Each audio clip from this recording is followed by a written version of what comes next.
tere õhtust kõigile ja aitäh, et tulid. Ilm on ilus, et väga hindame seda, et te eelistasite siin toas istuda ja kuulata, selle asemel, et väljas kena kevadet nautida. Mina olen Meelike ja olen Minu Hollandi autor ja mul on siis hea võimalus naaberriigi autorit küsitleda. Väike tehniline info, et Facebook Live läheb siis Facebooki, ehk siis kõik, mis siin räägitakse, on hiljem veebis ja sealt see enam ära ei kao.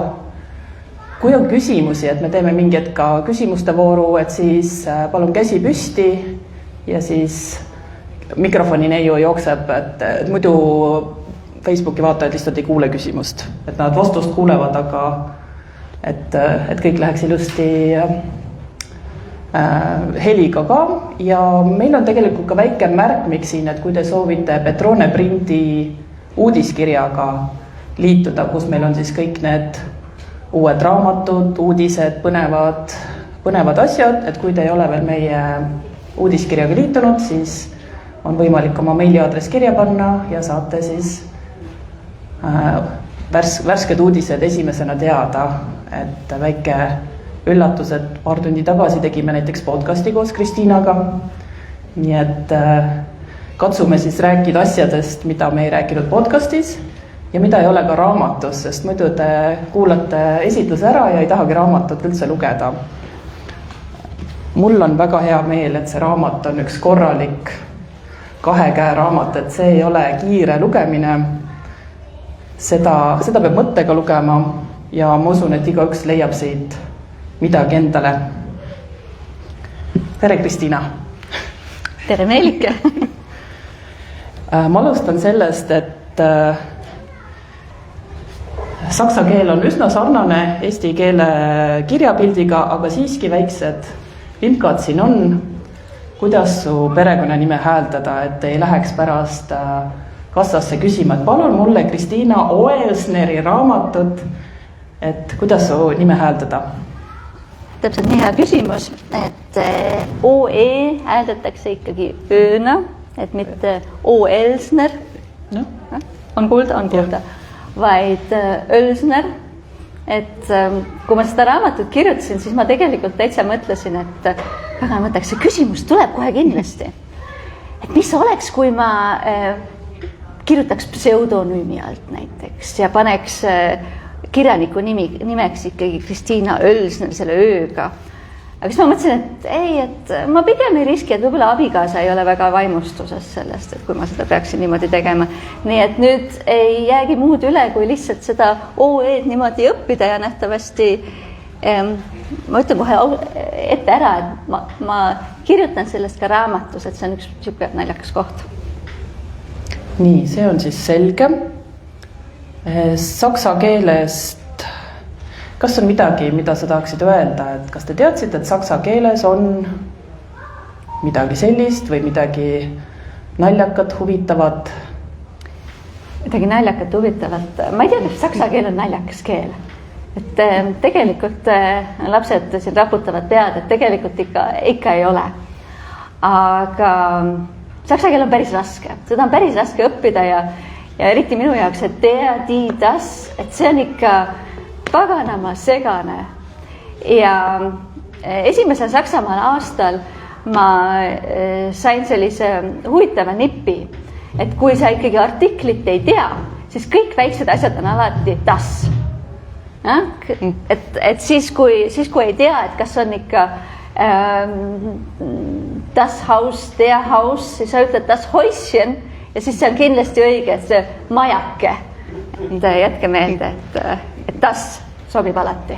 Mina arvasin, et esimesena ütled see artiklit das, et mina olen ka saksa keelt õppinud ja minu arust seda ei ole võimalik ära õppida ja sina ütled, jaa, artiklid, et see ei tulnudki sul esimesena meelde see keerulisusega või küsimus oli, et mis on naljakat, et pigem et see on see keeruline artikkel ja kui artiklit ei tea, siis kuigi 4 käänet on, siis ikkagi see vale artikkel annab sulle vale käände.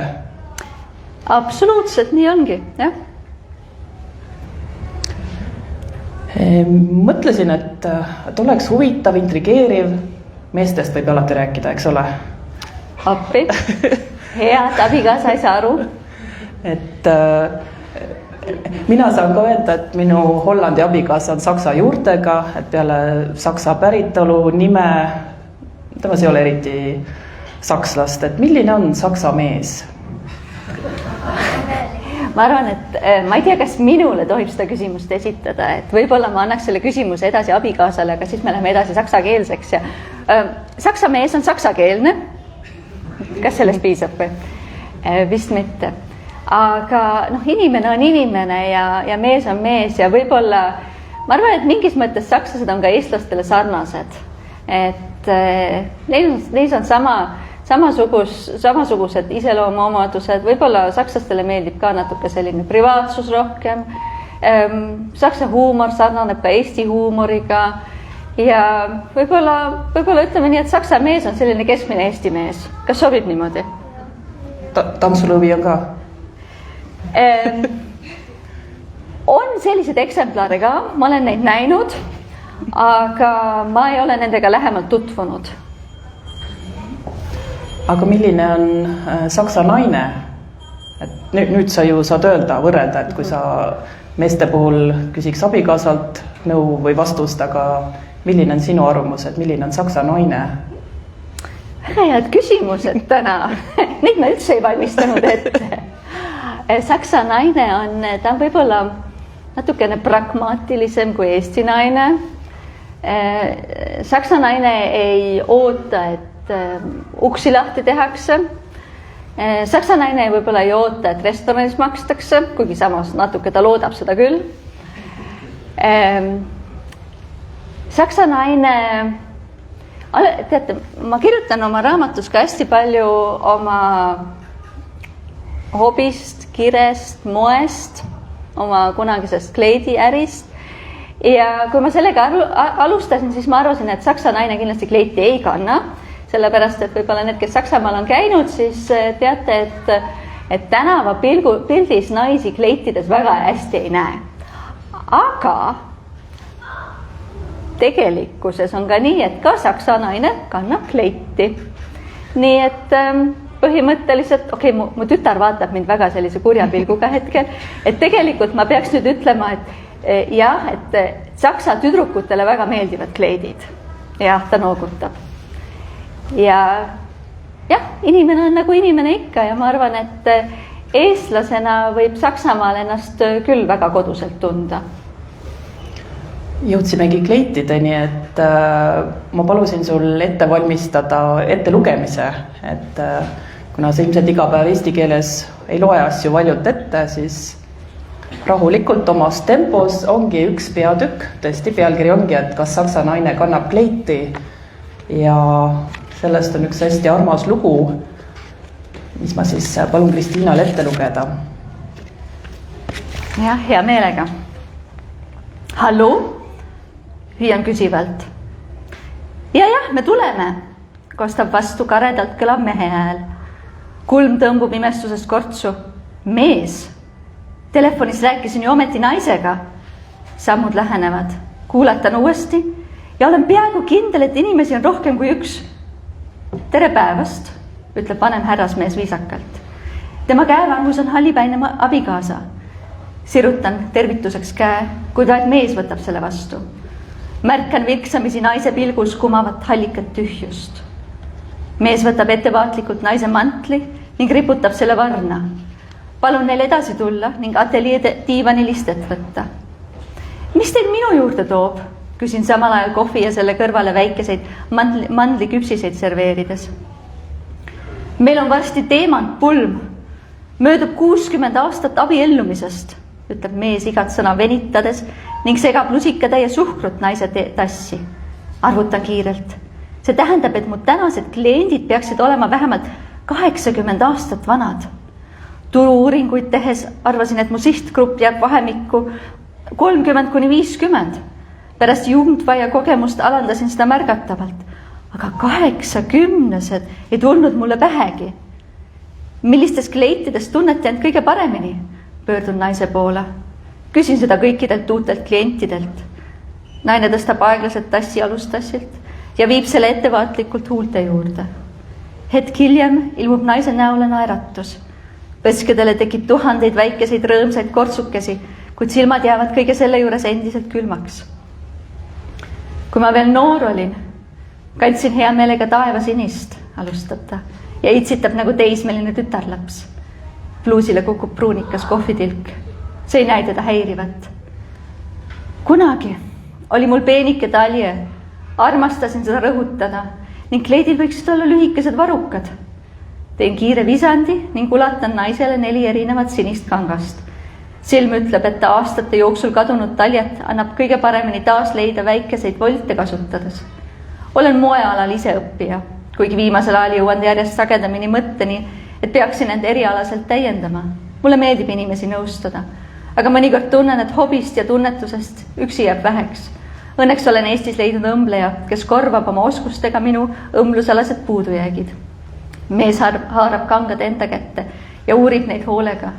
Kudrun, ütleb ta naise poole pöördudes ja asetab talle kangaproovi sülle. Ma arvan, et sulle sobiks kõige paremini see sinine. Naine silitab ettevaatlikult kangast ning hõõrub seda sõrmede vahel. Kas see sädeleb ka? Küsib ta. Jah, sädeleb.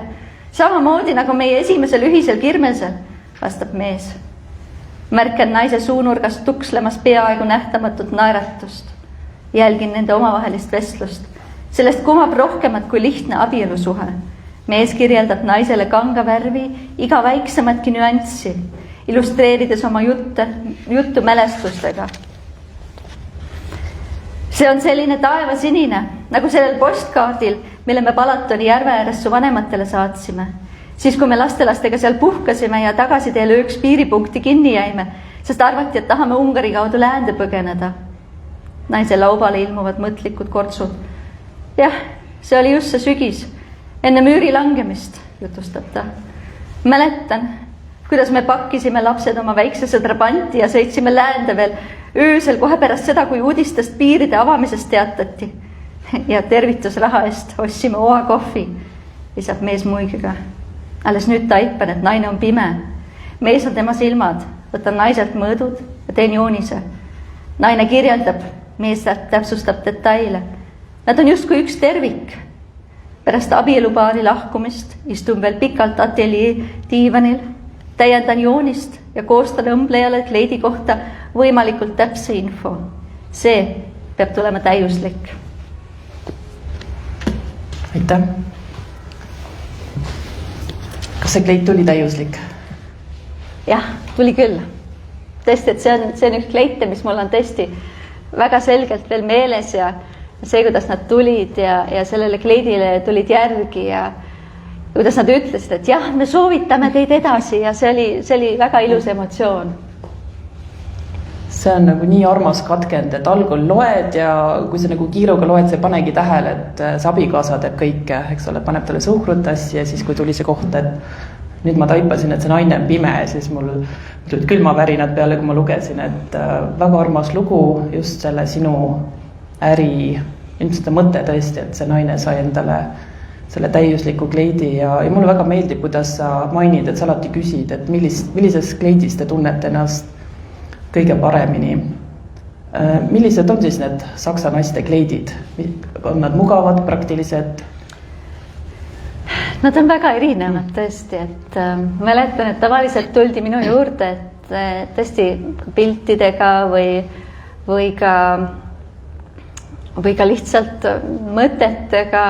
Siis kui ma küsisin, et jah, et millises kleidis sa ennast kõige mugavamalt tunned, siis mõnikord need pildid jäid täiesti kõrvale, sellepärast, et siis tuli selle naisel jälle see mõte või emotsioon, et jah, tegelikult mul on kapis üks kleit ja selles ma tunnen ennast veel paremini kui selles Instagrami pildil.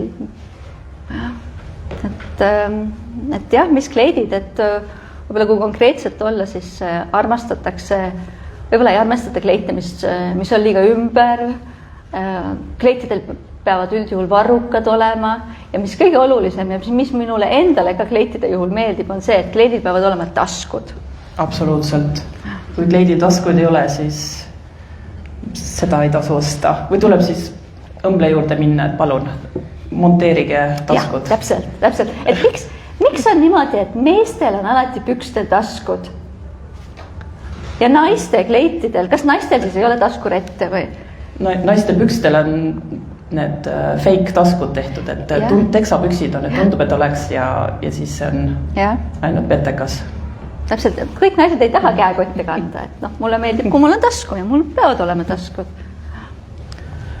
Ma olen Berliinis hästi palju käinud, et see on üks lemmiklinnasid ja kui ma seal 20 aastat tagasi olin, siis ma imestasin, et ilus soe suve ilm, minul oli mingi õlapaeltega minikleit seljas ja saksa naised ikka bluusid, isegi kui oli seelik või kleit, ikkagi olid retuusid all, et kas teil palav ei ole, miks te kannate, aga õige pea hakkasid mul igasugused kummalised tegelased külge ajama, kes tahtis tuttavaks saada, kes tahtis telefoninumbrit ja siis ma enda peas sain aru, et saksa naised lihtsalt hoiavad eemale natuke pikemate riietega just neid tüütajaid, kes tahavad mida iganes. Et kas sina oled seda märganud?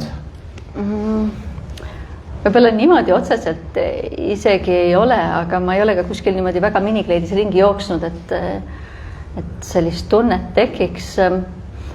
Või siis ma olen viimased aastad lihtsalt kogu aeg lastega nii palju igal pool olnud, et aga võib-olla ka see, et et kindlasti selles osas sul on õigus, aga armastatakse ka väga mugavust. Et see on ka, mis on väga oluline. Sellepärast, et sakslaste, ütleme, üks lemmikumaid riietusesemeid on ikkagi selline matkarõivastus ja matkapoode on kindlasti palju rohkem kui igasuguseid moebutiike. Siis kui tal ikkagi saksa naisel on valik, et kas ta läheb sinna matkapoodi või siis ta läheb sinna moebutiiki, siis ta ikka eelistab seda matkapoodi. Et matkamine on ju sakslaste lemmik vaba ja tegevus ka. No, kuidas on teksapükstega, et naaberriigis Hollandis aastaid tagasi oli mingi uuring, et keskmiselt 8 paari teksapükse on ühel hollandlasel jällegi mugavus, sest me sõidame rattaga. Ja teksapükse kantakse ka väga palju. Aga kontsakingad? Vaata, sakslane sõidab ka palju jalgrattaga ja tegelikult kontsakingadega jalgrattaga sõita on ikka päris ebamugav. Ma olen paar korda proovinud, et need kontsakingad on ikkagi kuskile väga kapi põhja jäänud, et Saksamaal elades. Et ma arvan, et kui ma Eestis elaksin, siis ma kannaksin neid palju rohkem. Tuli meelde, et täna vähemalt Hollandis on taevamine, et Holland ja Saksamaa on üsna sellised usklikud riigid, vähemalt neid usupühasid tähistatakse ja Hollandis on täna hurraa, vaba päev. Raamatusse kirjutasid ka, et valentinipäev on ikka ainult armastajate päev, et ei ole midagi, et viid sõbrale kaardi ja siis see sõber vaatab, et no nii. Et mis pühad veel on Saksamaal, mis Eestis ei ole nii tuntud või tähistatakse teisiti? No hakkame siis sellest samast taevaminemist peale, et kuna see täna on, siis tegelikult sellel on Saksamaal ka mitmeid muid tähendusi. Et ta on ka saksa isadepäev ja ta on meestepäev. Teate, mis meestepäev tähendab Saksamaal? Mitte seda, et siis et mehed siin midagi naiste jaoks teevad, vaid meestepäev on see päev, kus mehed võtavad oma sõbrad kokku, võtavad siis sellise väikese vankrikese, panevad selle õllepudeleid täis ja väiksed napsipudeleid, eks ju, ja siis nemad lähevad metsa matkama. Ega nad väga kaugele ei jõua, sellepärast, et kuna see vanker on päris pudeleid täis ja neid tuleb tühjendada, siis minnakse tavaliselt niimoodi võib-olla sinna samasse linna lähedale metsa ja ega see matk ei ole ka päris matk, aga see võib sellegi poolest kesta terve päeva. Et see on selline huvitav püha. Ja muudest pühadest rääkides mõtlema, et tegelikult neid erinevaid vabu päevi on teisigi. Võib-olla, mis on huvitav, on see, kuidas Saksamaal karnevali tähistatakse, et meie piirkonnas see nüüd otseselt sel ajal vabu päevi ei ole, aga karnevari periood on sihuke veebruar-märts meie vastapäevaga sarnaselt ja karnevali tähistatakse ikkagi kui 5. aastaaega. Ja see on selline väga põnev, sellepärast et sel perioodil, nii nagu Eestis, on ka Saksamaal päris hallid ilmad ja päris tore on, kui ikkagi inimesed panevad selle värvilise mütsi pähe ja laulavad rõõmsalt ja on üldse rõõmsas tujus vaatamata ilmale. Ma arvan, et seda võiks Eestis ka tähistada. Kindlasti. Kuigi jah, Eesti ilm ei pruugi kevadel, et siin olles oli lumi maas, et Eesti ilma ei saa nagu usaldada, et kui on äkki aprillis lumi maas ja sinul võib see tutu ei peas olla, aga no siis tuleb lihtsalt soojendusega tutu. Et ma arvan, et lahenduse leiab alati või siis lihtsalt paned selle vatimantli sinna alla ja siis oma kostüümi, oma lumivalgekesse kostüümi peale ja toimib. Jaa. Nii, mõte siis eestlastele hakata ka karnevali tähistama. Liigume natuke selle kõheda ida märksõna suunas, et kui veel pühadest rääkida, kas Eestis on iseseisvuspäev, taasiseseisvuspäev, mida alati mu välismaa sõbrad naeravad, et teil on kohe 2 korda ja siis mul on, et kui te teaks Eesti ajalugu, siis jah, meil on neid põhjuseid küll, et kas mingeid, ma ei tea, Berliini müüri kokkulangemise aastapäev, midagi sellist poliitilist ka tähistatakse? Jah, oktoobris on ikkagi see taas ühinemispäev ka samamoodi, et tähistatakse seda, et 2 Saksamaad said jälle kokku, said üheks. Nii et see on täitsa olemas, see on täitsa seal kultuuris väga, väga sees, tähistatakse. Ja ometigi seda Ida-Saksamaa poolt või seda ida mainet ikkagi ei armastata või ei ole veel lahti saadud, et liiga vähe on aega möödas 2 Saksamaa ühinemisest. Nojah, selles suhtes, et eks seda aega läheb veel ja kui turistina Saksamaale minna ja kas siis lääne poole või ida poole, siis tegelikult ega sellist vahet turist ei näe. Kõik on ilus, Saksamaal on väga palju ilusaid linnasid, inimesed on sõbralikud, aga selline lõhe või selline nähtamatu müür on ikkagi ühiskonna sees olemas ja see on justkui nagu niimoodi jäämäe alumine kiht. Ja et seda tajuda, tuleb natukene pikemalt Saksamaal elada, sakslastega suhelda ja näha, et ikkagi inimestes on see vahe või see tunnetus olemas, et võib-olla nüüd järgmised põlvkonnad, meie lapsed, et nende jaoks ei mängi mingit rolli, aga niikaua kui elavad inimesed, kelles on mälestused, kes mäletavad, kellel on võib-olla endal kogemused, võib-olla ka mitte päris enda kogemused, aga ka perekonna kogemused, et niikaua see müür, see nähtamatu müür elabki seal. Kas inimsuhetes ka on see oluline, et kui keegi leiab endale kaaslase, siis sõbrannad räägivad, et tore mees, aga ta on sealt Ida-Saksamaalt?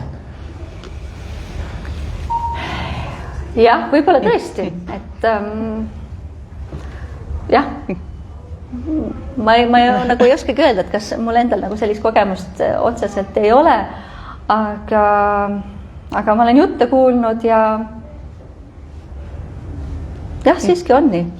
Et Eestis, mis ma olen kuulnud, ütleme saarlased, eks ole, kindlasti, et kui uus partner on maismaalt, mandrilt, siis ikkagi seda alati mainitakse, et see on nagu osa sinu iseloomustusest, et tubli, tark mandrilt, et kas et võib ikkagi olla, et Saksamaal on ka sama, et kirjeldatakse ja ta on sealt ida poolt. Ja kindlasti, ja. Eriti kui jah, võib-olla lääne poole minna või siis ida poole öeldakse, ta on sealt lääne poolt, jah, et ikkagi seda on ikkagi sees, jah. Sest minul on väga ammune kogemus aastast 2001, kui ma olin Texases laagris Ameerikas ja oli üks tüdruk Münchenist. ja siis keegi ütles, et kuulge, siin naaberlaagris on üks Saksamaa poiss, et kas sa tuttavaks ei taha saada, see tüdruk oli, ei, ta on ida poolt, et noh, see oli siis üsna värske, eks ole, 2001, aga kas võib ka praegu olla, et kuskil üksikud sakslased on kuskil väga võõras kohas ja on võimalus teise sakslasega suhelda, aga kui tuleb välja, et on sealt valelt poolt, siis pigem mitte. No ma arvan, et päris nii võib-olla ta enam ei ole.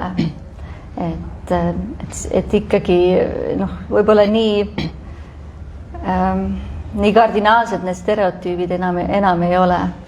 Aga jah, see on ikkagi mingites ühiskonnapiltides on see sees, see on majanduses on seda väga veel märgata, ikkagi poliitikas ja seda, kuidas ka võib-olla idapoolset poliitikat hetkel ka Lääne-Saksamaal nähakse. Jah, et seal on see kindlasti väga sees. No sellest nagu palju raamatus juttu, et lähme natuke rõõmsamate teemadega, et see osa ajaloost ja Saksamaa peab sellega tegelema ja veel see sõjatraumad on endiselt, et on mingid tooteid või brände ei kõlba ka praegu kanda, sest need meenutavad ikkagi seda natsi-Saksamaad, mis on ju tõesti nii ammu, et seda, mis rõivabränd see oli, mida ei tohiks. Ei no neid rõivabrände on teisigi, et ma siin kellegile antireklaame ei taha teha või niimoodi. Aga kes seda nime teada tahab saada, siis ma sinna kirjutasin, aga praegu jah.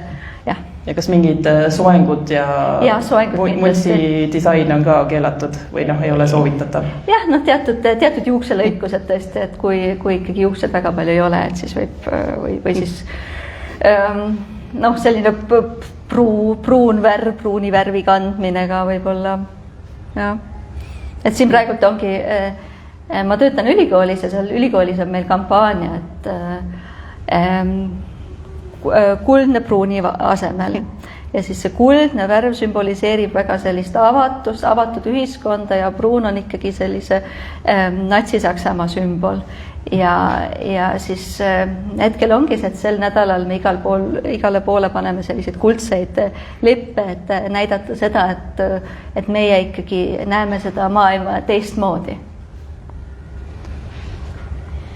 Mul oli hea küsimus, aga tuleks meelest. Et oskad sa öelda, tõesti, et sellest teise maailmasõja lõpust on ikka väga pikka aeg möödas. Mida praegu see keskmine sakslane ikka, kas ta häbeneb või kas seda, et mis juhtus, ajalugu on karm olnud igal pool, aga kas neil on tõesti see igavesti see märk küljes, et mis juhtus või tegelikult Hitler ei olnudki sakslane, aga Austria on kohe tema võttis kodakondsuse, nüüd on teie probleem, et Austria ei häbene üldse, et nende inimene midagi sellist tegi, et miks on sakslane selle nii omaks ja selle süü kõik häbi enda omaks võtnud, et oskad sa öelda? No selles suhtes, et need kuriteod, mis toimusid, et need olid inimdimensioonis olid ikkagi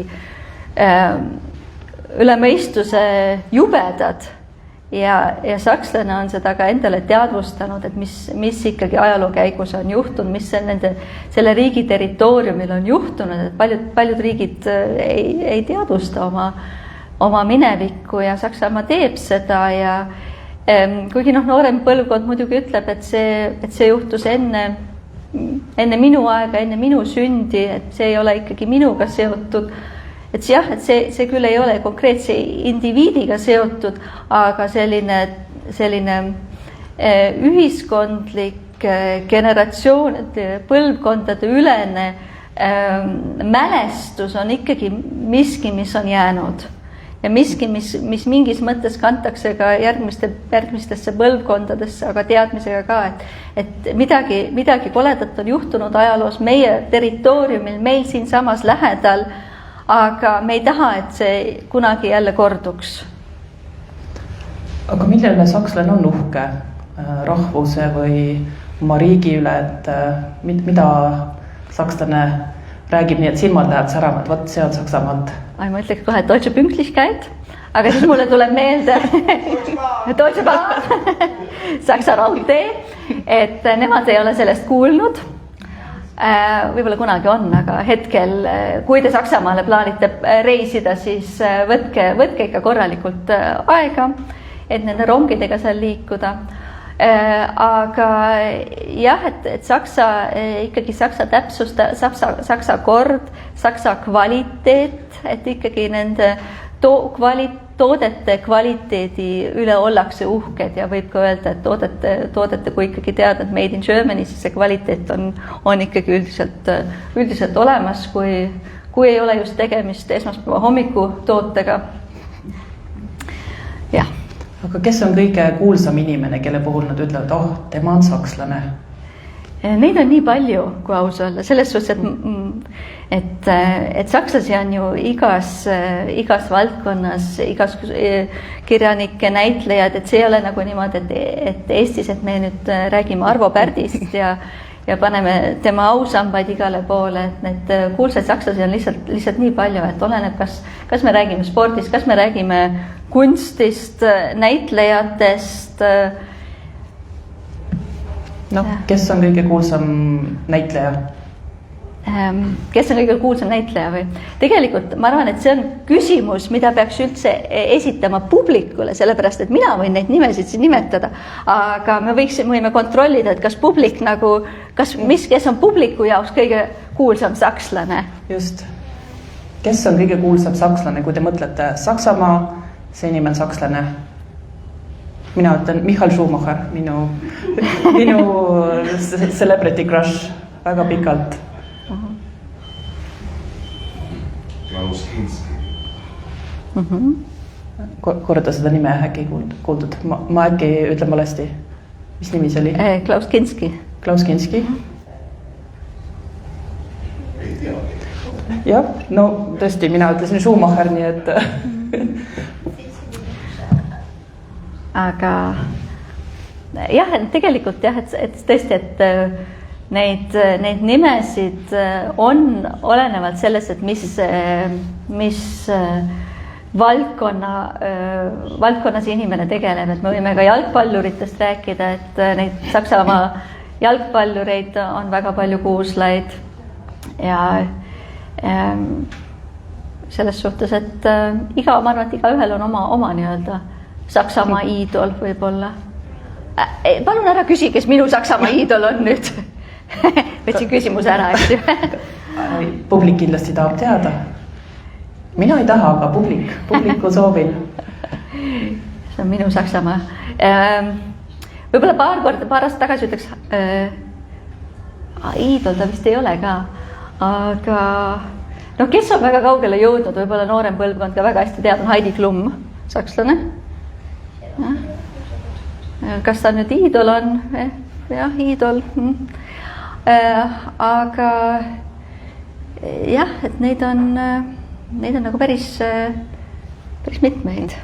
Aga kas sakslased eestlastest ka midagi teavad, et kui nad kuulevad, et sa oled Eestist, mitte Islandilt, eks ole, Estland või Iceland, et kas siis on, et see inimene on Eestist või ma ei tea, Skype on Eestist, et mida sakslane teab Eesti kohta üldse?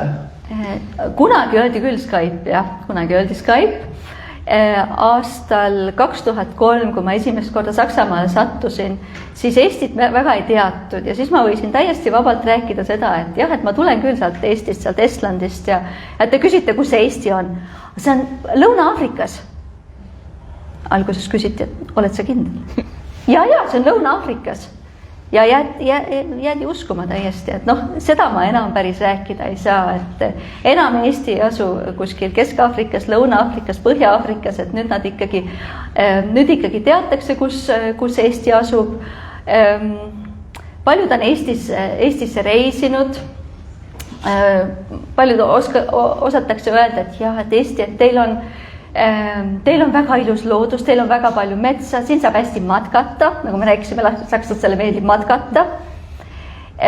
Ja jah, et on ka öeldud, et meie IT-lahendusi teatakse, meie e-riiki teatakse, meie ei maksuametit teatakse.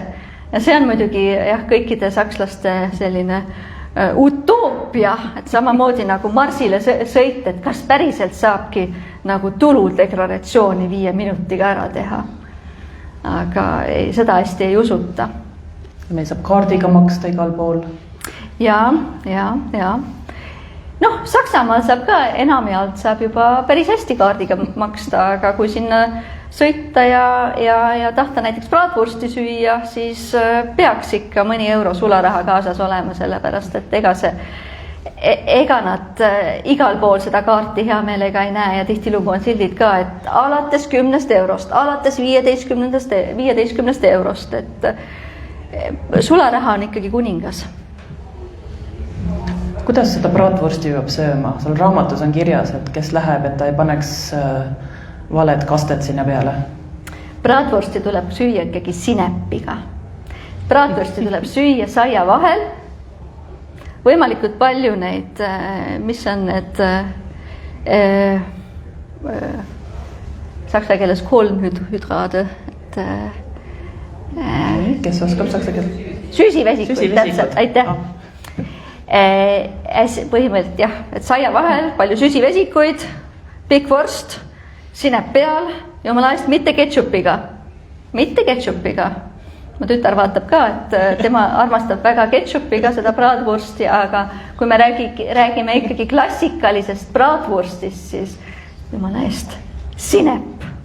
Aga kas see sinep on ikka selline mahe või nagu eestipärane, et võtab silmist vee välja? Ta on siuke keskmine, ma pakuks. Jah. Bratwurstiga on ka niimoodi, et ma kirjutan raamatus ka sellest, et olemas bratwursti ekvaator. Ja ühel pool seda bratwursti ekvaatorit süüakse bratwursti köömnetega ja teisel pool ilma köömneteta. Ja see piir jookseb? Ta jooksebki meil seal Thüringenis just. Ja, et ma sellest meie liidumaast ma väga palju kirjutangi ja siis meil ongi see ekvaator. Et sealt võib siis üle astuda või ka mitte. Mulle meenub su raamatust, et kui midagi on hea, siis saksa keeles on ka lekker. Kas te kasutate ka seda nagu hollandi keeles, et see kõlbab iga asja kohta, et toit on lekker, ilm on lekker, uni oli, et kõik, mis on... Ei, jumala eest mitte. Ainult toit on lekker. Teil on ainult toit, ja. Hollandlased siis leidsid, et milleks mõelda uusi sõnu, et meil on kõik lekker tõesti... unest, ilmast, enesetundest, kõik. Aga hea teada, et kui ma Hollandisse lähen, et siis ma natuke ostan hollandi keelt ka nüüd. Just, see on tavaliselt esimene sõna, mida hollandi keeles õpitakse. Ta on lekker, sest seda saab igal pool kasutada. Ja Ei, Saksamaal ainult jäätis on lekker, aga ilm, jumala eest mitte. See oleks väga kummaline. Raamatus sul on mõnusad need vanasõnad, mida sakslased kasutavad. Ja ilma kohta oli, et ilmast räägib see inimene, kuidas ta oli, kellel ei ole... No ilmast me võime rääkida siis, kui meil ei ole enam mitte millestki rääkida. Et kui te teate ka, et kui te olete kunagi sellises olukorras, et räägite näiteks abikaasaga millestki ja siis üks hetk abikaasa ütleb, et täna on ikka päris kehv film, siis te teate... Teil ei ole mitte millestki rääkida. Suhe on jõudnud sinnamaani. Aga seda niimoodi, ma ei tea, kuidas small talk eesti keeles on niisama jutu jätkuks? Ei, tegelikult ikka räägitakse küll ilmaks, aga lihtsalt selline ütlus on. Ja mingi ütlus oli, kas eeslist või, et kes räägib ainult iseendast on, mis loom see oli? Eesel ikka. Et ainult eesel räägib... Et kes nimetab ennast esimesena. Just, et see on väga huvitav. Näitab jälle seda saksa viisakust. Ja, et kui öelda, et näiteks eestikeelne lause, et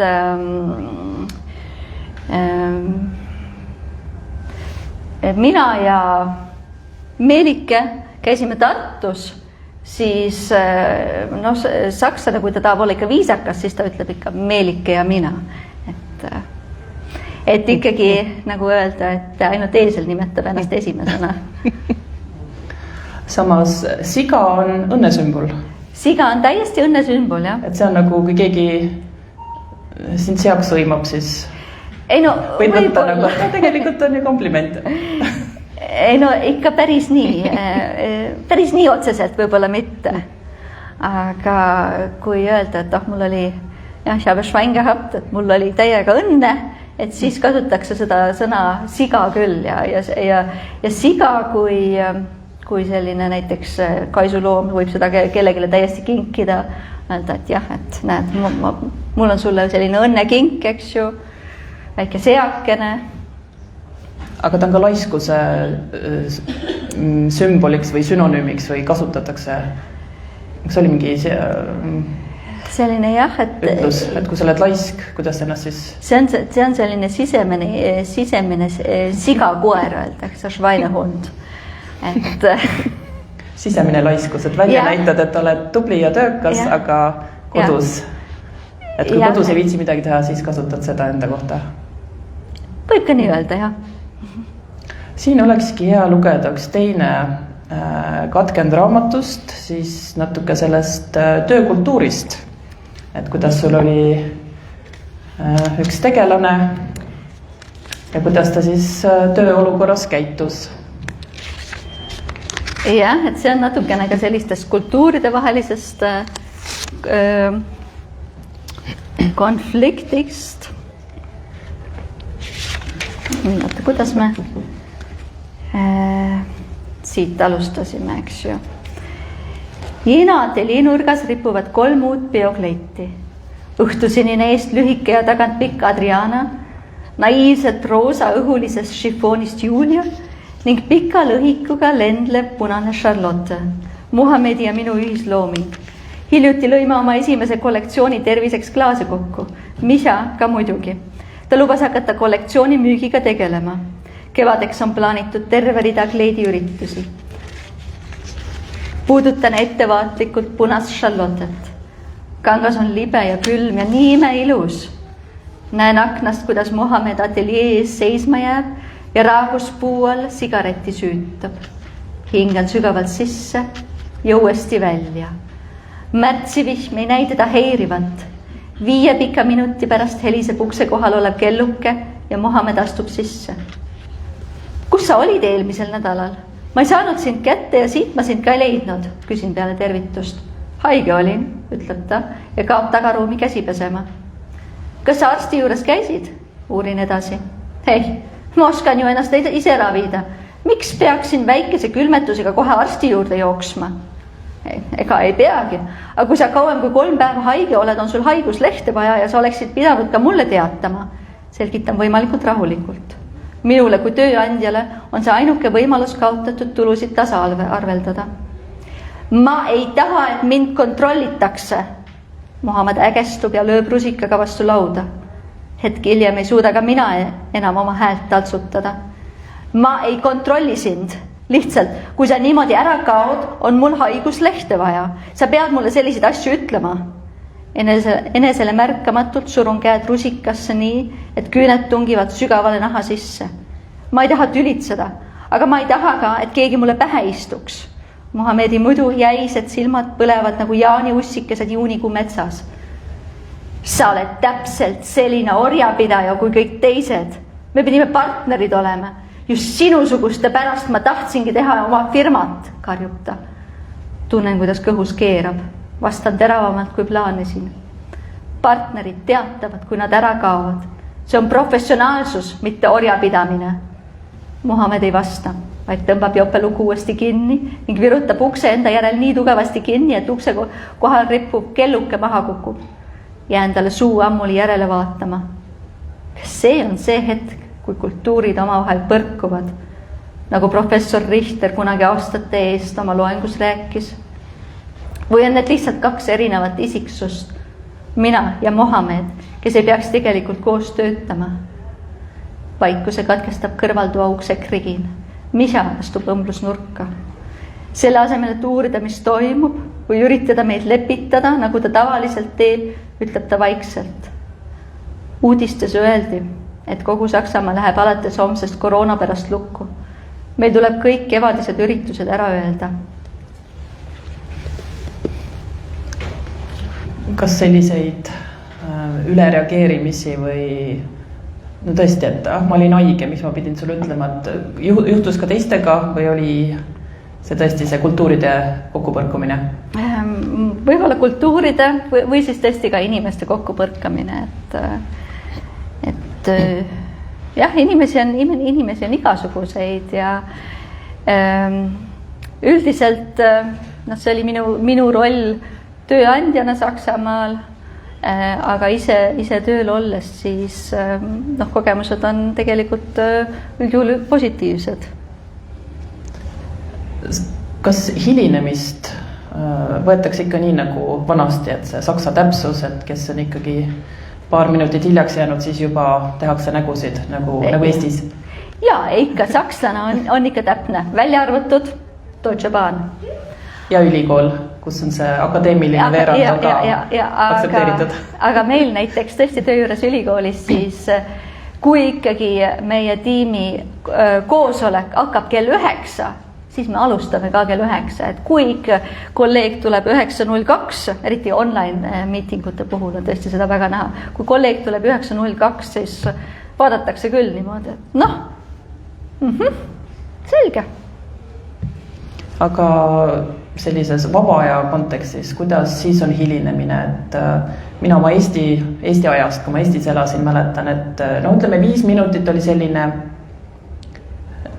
hilinemine, mille puhul muidugi kõik märkasid, et sa ei ole sünnipäevale jõudnud, aga keegi nagu ei öelnud veel, aga kui oli ikka rohkem kui 5 minutit, siis eeldati, et sa helistad või saadad sõnumi, et jääd hiljaks, et kuidas on, ma ei tea, sõbrannaga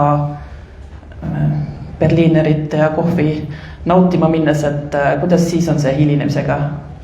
Tegelikult ikkagi täpselt samamoodi nagu Eestis, ma ütleks, et selles suhtes oleme me eestlasena ikkagi väga sakslaste moodi, et me ei armasta hilinemist, sakslased ka ei armasta hilinemist ja kui me peaksime tõesti kuskile 5 minutit, 10 minutit hiljaks saama, siis on ikka viisakas öelda, et sorry, ma jään natukene hiljaks.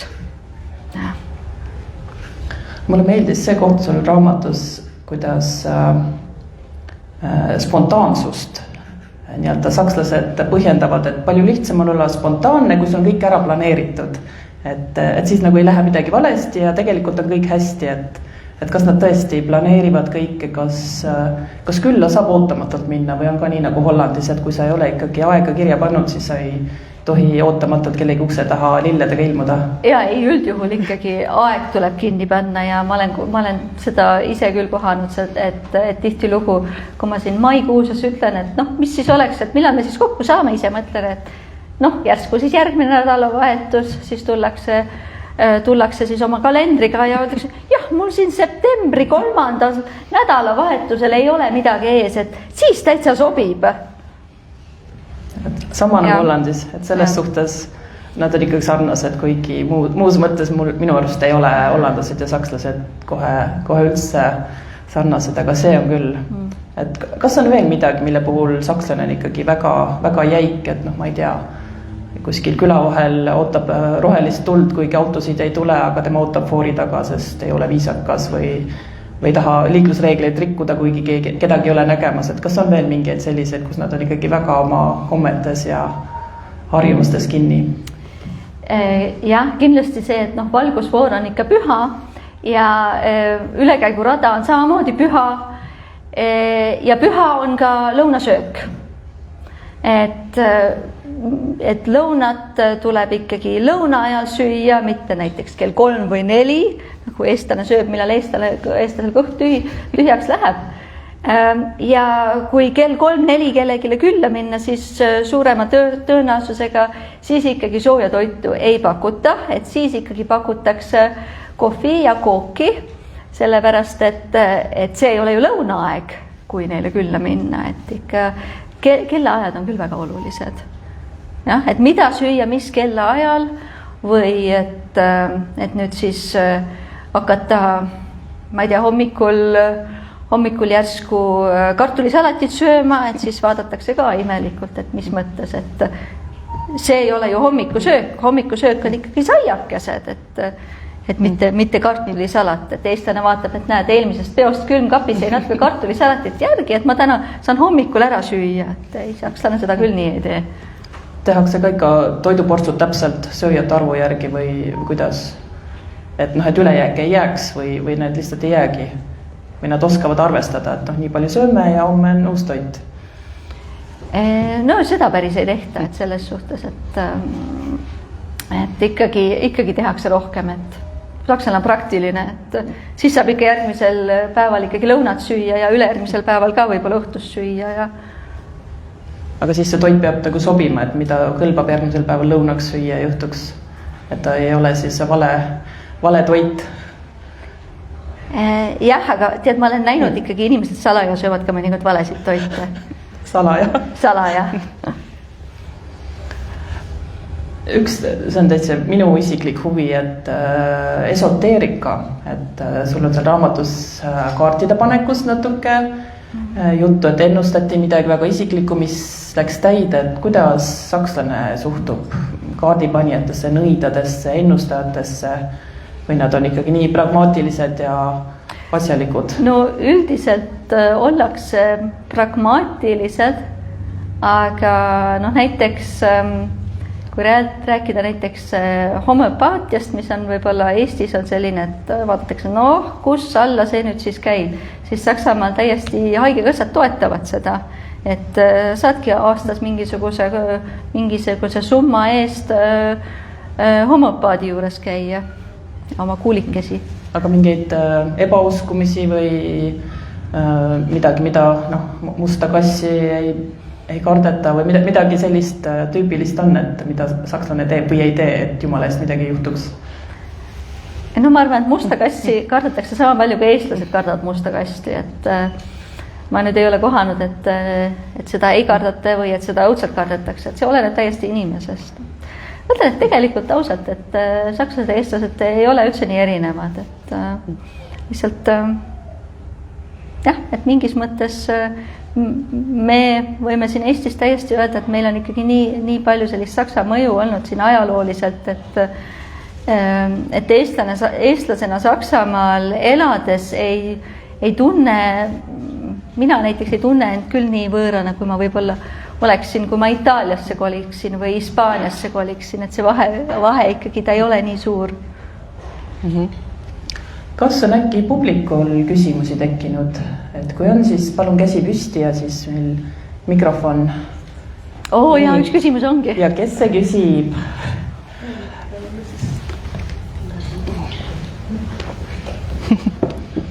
Minul tekkis küsimus nende saiade kohta.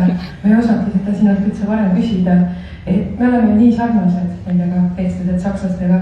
Kus see nende meeletu saialembus on tulnud, ma mõtlen just hommikul või mina näiteks olen seal rattamatkal, tahaks süüa midagi, millega ikka peaks natuke aega vastu ka ja siis ma saan saia hommikusöögiks.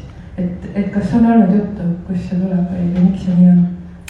See on väga hea küsimus, et ma võin siin oma teooriat praegult välja mõelda, et miks see võis nii olla, et võib-olla mõnele aadlikule hakkasid saiad nii maitsema ja siis teised taluinimesed tegid kaasa, aga kui ausale, siis ma ei tea seda, et kust ta võis tulla, et selline jah, võib-olla seal on palju nisu, ma ei tea. Ja neid saiu on nii erinevaid sorte, et jah. Aga ma järgmiseks korraks uurin järgi. Jah.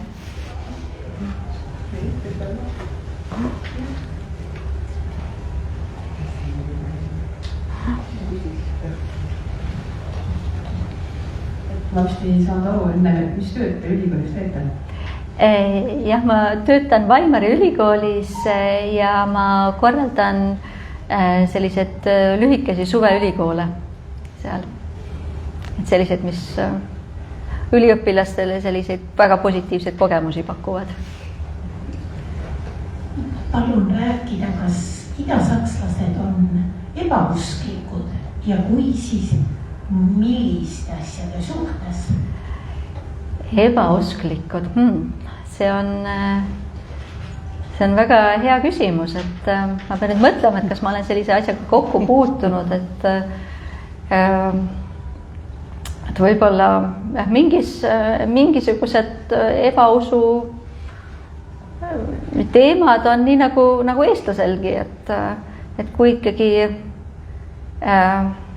eestlane sülitab võib-olla 3 korda üle vasaku õla, et siis mis sakslane teeb, on see, et ta koputab vastu puud 3 korda, et niimoodi, jah, vastu lauda näiteks. Et siis see, mida ei taheta, et see nüüd juhtuks, et siis see mitte mingil juhul ei juhtuks. Ja. Ma olen ka näinud sellist huvitavat asja, et kui seda puust lauda just kuskil siin läheduses ei ole, et siis on ka, et vastu pead koputatakse.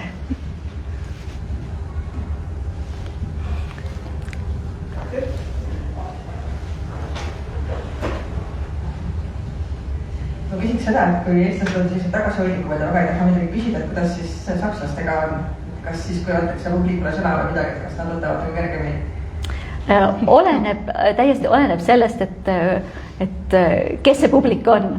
Et ma olen päris palju ka koolides rääkinud ja teades selliseid teismelisi, selliseid 15, 16, 17 ja küsida, et kas publikul on küsimusi, siis sealt ei tule mitte ühtegi küsimust. Aga kui, jah, oleneb teemast, oleneb publikust, aga üldjuhul jah, hoitakse võib-olla omaette ka.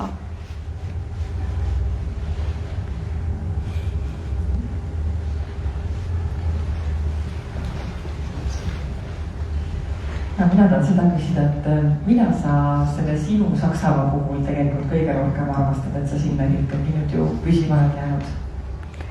Kas ma olen püsima jäänud või? No jah, et vist olen natukene sinna püsima jäänud ja nende aastatega Saksamaa on hästi koduseks muutunud ja see linn, kus ma elan, on tõesti jah, minu linn. Ma tunnen, et ma identifitseerin ennast natukene juba selle kohaga ja selle linnaga ja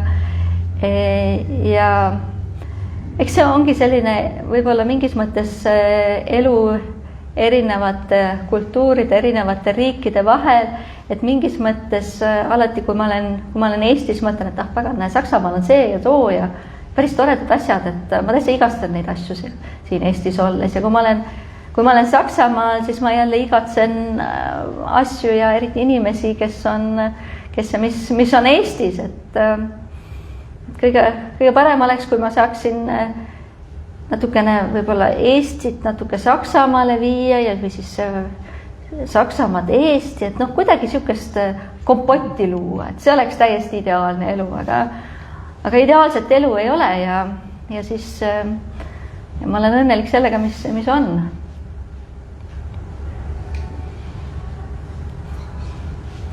No nii, mis küsimus siit tuleb? Seda ma ei saanud nii aru, sest selle praadvastiga alati nendest sorjatest on alati nii, et nagu self. Oota, mis selle saiaga on? Nagu alati on nii, et ketchup ja self on samas alati sarjas on nii. Ma ei saanud, miks alati on siis miks traditsionaalne praadvast on ainult selfiga. Ainult sinepiga või? Tead, seda küsi oma isa käest.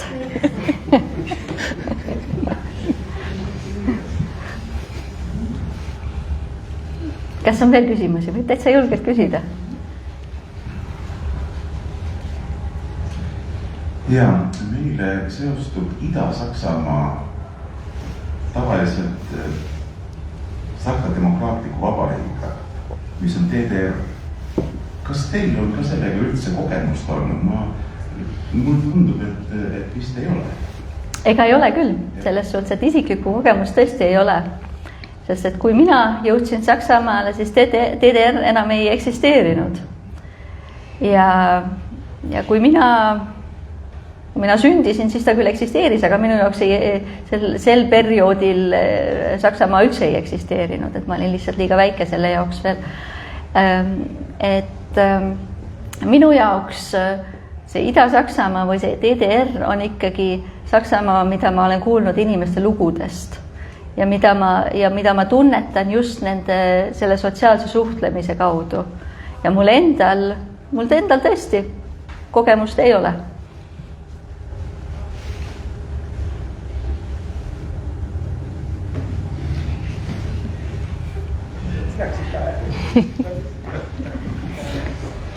Miks sina selle raamatu tegid?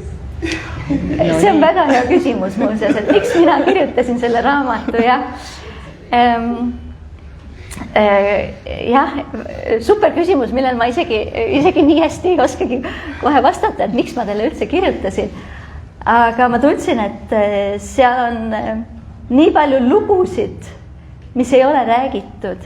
Ja just, miks ma panin selle raamatule nimeks minu sulgudes Ida-Saksamaa on see, et me Eestis, me näeme Saksamaad tõesti nagu ühise riigina ja see, kas on ida või lääs, et see on meie jaoks Eestis, Eesti inimeste jaoks ikkagi väga, väga kauge teema ja ma kirjutasin selle sellepärast, et nende aastate jooksul ma nägin väga-väga palju huvitavaid lugusid, mida ei ole räägitud ja mida oleks väga põnev rääkida ja mis on ka põnev tõesti eestlastele, et näha, et meie Eesti kogemus on võib-olla ka mingis mõttes sarnane Ida-Saksamaa kogemusega, et just selline enese kehtestamine ka Euroopas, oma koha leidmine, need on kõik sellised teemad, mis meid ühendavad. Ja võib-olla ka, ma kirjutasin sellega võib-olla sellepärast, et eestlased näeksid, et jah, et on ka teisi riike, mis on võib-olla meist esmapilgul kaugel, millest me ei räägi, aga millel on ikkagi ka sarnased kogemused. Ma ei tea, kas ma nüüd seda vastus oli võib-olla natukene keeruline, eks ju, mis sealt tuli. Aga võib-olla sinu küsimusele vastus on see, et ma kirjutasin sellepärast, et ma tahtsin, et keegi seda ka loeks.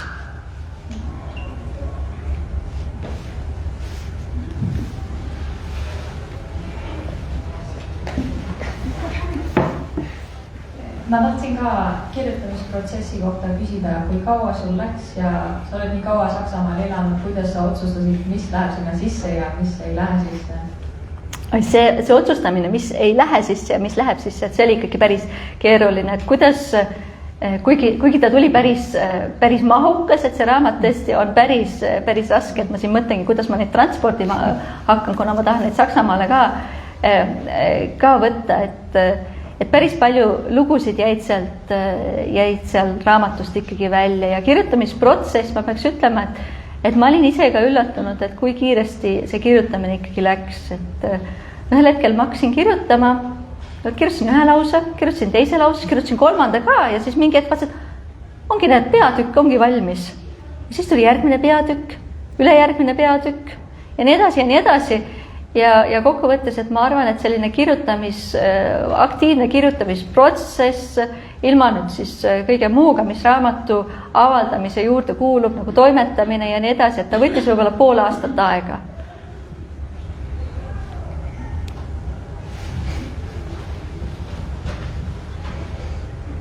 Kas teil seal maakonnas on ka eestlaste kogukond, kes käib omavahel läbi peredega ja on äkki Eesti kool olemas?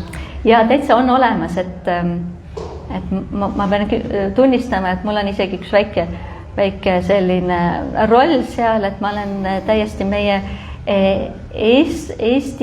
eestlaste kultuuriseltsi Tüüringis esinaine.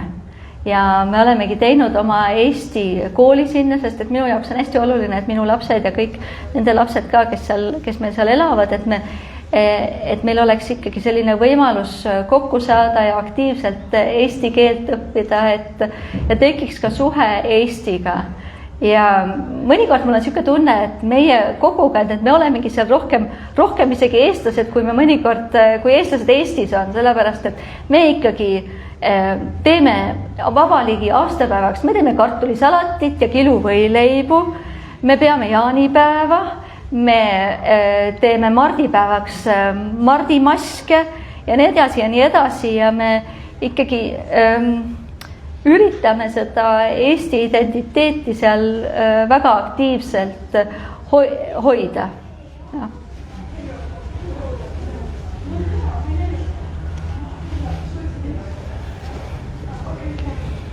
aga peaks ütlema, et väga-väga ägedad küsimused ja väga lahe publik on siia täna Tartusse tulnud.